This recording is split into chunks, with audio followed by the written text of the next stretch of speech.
Edifice of Trust podcast is a thoughtful discussion of today's current events from the perspective of America's founding principles. Welcome. From heart-pumping music to head-thumping commentary. Lifestyle or liberty?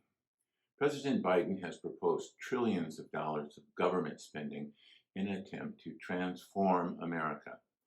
Much, or even most of this spending is designed to promote social justice goals and also includes much of the Green New Deal. Socialist Bernie Sanders stated that President Biden could, quote, be the most progressive president. The Economist magazine recently published an article stating that, quote, Joe Biden wants to Europeanize the American welfare state, noting that he is proposing, quote, an ambitious reweaving of the American safety net. The Economist observed that Americans, both Democrats and Republicans, like free stuff, such as universal preschool, per-child allowances, free community college, and that such a transformation would bring America more in line with the rest of the developed world. Most of these benefits are not targeted at lifting the poor out of poverty, but at making the lives of middle-class Americans more comfortable. Converting America into a place where people are working to live instead of living to work would make America just like every other country, not an exceptional country that the rest of the world admires. But there are a few problems with this progressive vision, as has been explained in previous commentaries, such as A Nordic Fantasy, published March 19th, 2019, and Safety Net or Spiderweb, published October 10th, 2018. But for those of you that have not read or can't recall those previous discussions, let's do a quick review. First is how to pay for it. The Europeans do it by very high taxes paid by everybody, not just the rich and big corporations. About 50% of government revenue in Europe comes from value-added taxes, or VAT, which are like sales taxes, and also like sales taxes are regressive and are an extra burden on the poor and the middle class. High marginal income tax rates dig deep into the middle class as well. Europeans can tolerate this burden because they are more culturally, ethnically, and linguistically homogeneous than is the United States. This homogeneity makes it easier to share the burden with their fellow countrymen out of a sense of solidarity and national unity among all the people. The progressive emphasis on identity politics has shattered any sense of national unity in America and, instead of solidarity, has pitted various identity groups against one another. The European corporate tax rates are all lower than Biden's proposed rate. In order to remain competitive internationally, after President Biden raises corporate tax rates, American corporations would have to pass the impact of these taxes onto workers and consumers. The progressive agenda is popular because most Americans believe somebody else will be paying for it. They are laboring under a misconception. Social welfare states are less productive than countries with greater emphasis on free markets. Sweden's rapid economic growth from 1870 to 1970 slowed dramatically after the wholesale adoption of far-reaching social welfare policies, according to a study by Asar Lindbeck. Europe has trailed the United States in economic growth for decades, even though U.S. growth has also slowed as the social welfare system in our country has become more entrenched. But the real problem with Europe's social welfare states is that they can't protect themselves. For 70 years, they have relied on the United States to protect them. They have chronically failed to live up to their NATO obligations, and most still fall far short, despite former President Trump's cajoling. All the trillions that President Biden wants to spend to transform America are intended to make life easier with government-provided benefits. The American Jobs Plan and the American Families Plan are a cornucopia of benefits for lower and middle-class Americans.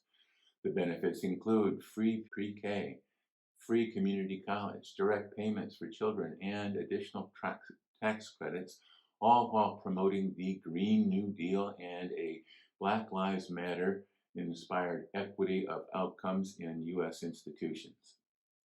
The tons of money dedicated to education are unlikely to improve the quality of education, given the promotion of diversity, equity, and inclusion, DEI, programs being pushed on schools across the country. The U.S. spends more on education per student than almost every other country, but most of the money President Biden wants to dedicate to education goes to teachers, not students. There is no mention in his plan of charter schools or any other alternative to public schools operated by unionized teachers and their unions, along with DEI administrators that are failing our students today. Another ton of money is dedicated to reducing America's carbon footprint, even though prior to the pandemic, the United States had reduced its carbon footprint more than any other country in the world. Experts admit that all these billions of dollars will do little to reduce greenhouse gases in the Earth's atmosphere. China gets about 58% of its energy from coal-fired power plants and plans to build hundreds more. And India is doing much the same. Between 2014 and 2019, China increased its coal-fired energy power plants by 22%. And India increased 35%. The U.S. reduced its coal-powered energy by 24% in the same period. China produced 4 times as much energy from coal as the U.S. All of President Biden's Green New Deal spending may push back the time until the end of the world, as forecasted by Representative Ocasio-Cortez, by only a few days.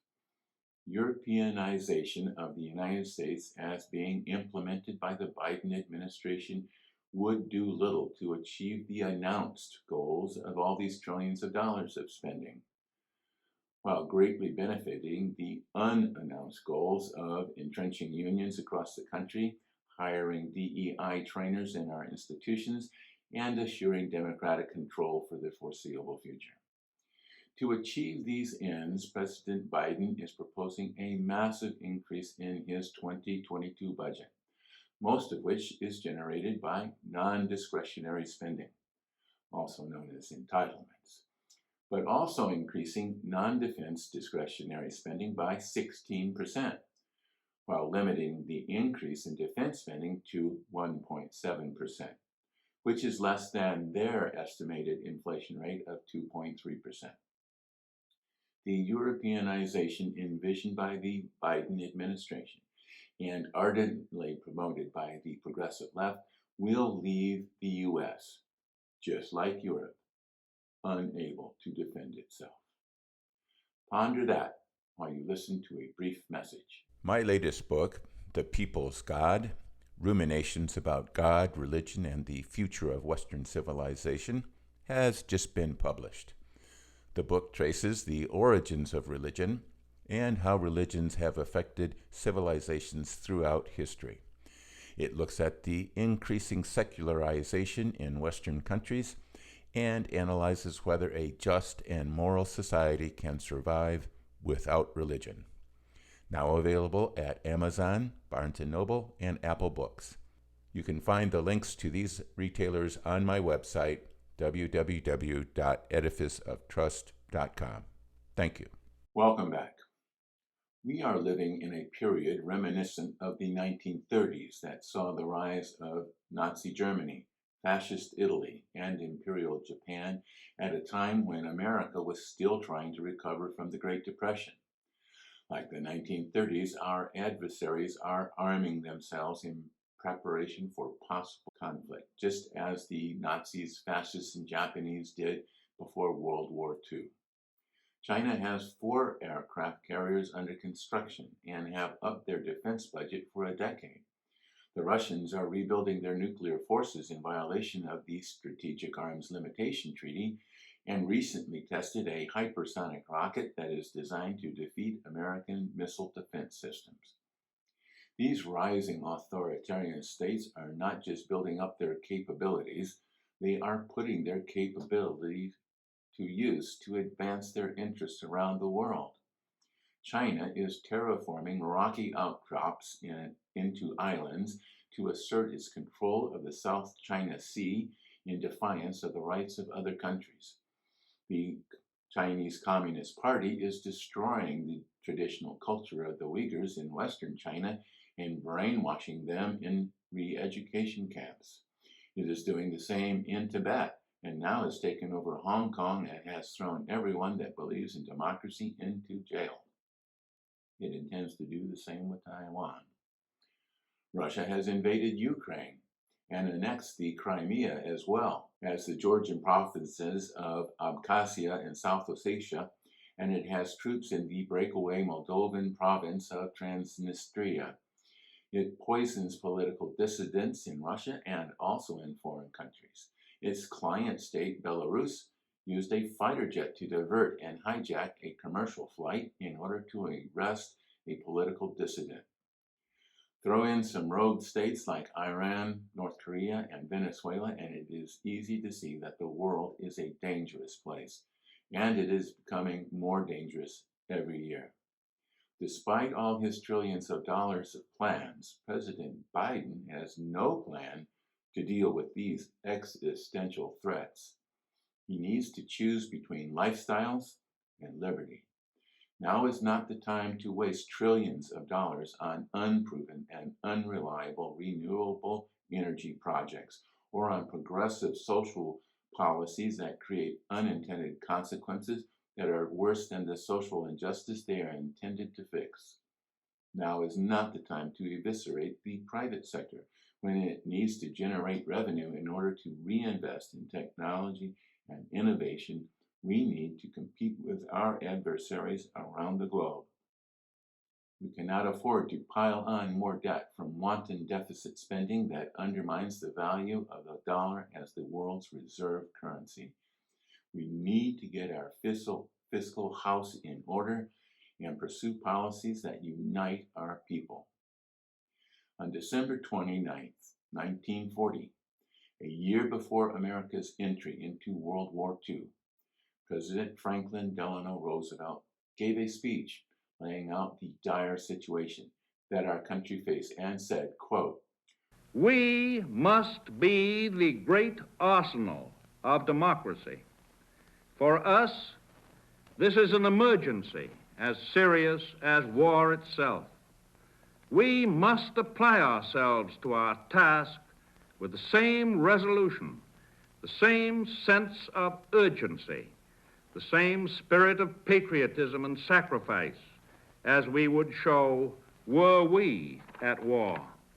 Our situation is not as dire as that faced by FDR, but the situation is deteriorating, and we are not prepared. We need a strong America, not a woke America. Thanks for listening.